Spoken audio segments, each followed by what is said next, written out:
માંગરોળ તાલુકાના ઓસાગેર ગામે પેશકદમી થયેલી ગોચરની જમીન ખુલ્લી કરવામાં આવી।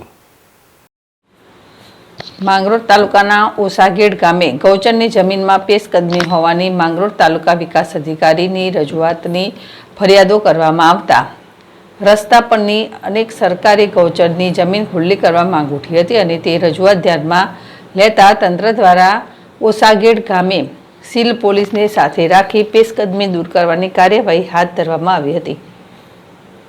જીતુ પરમાર, ZSTV, માંગરોળ।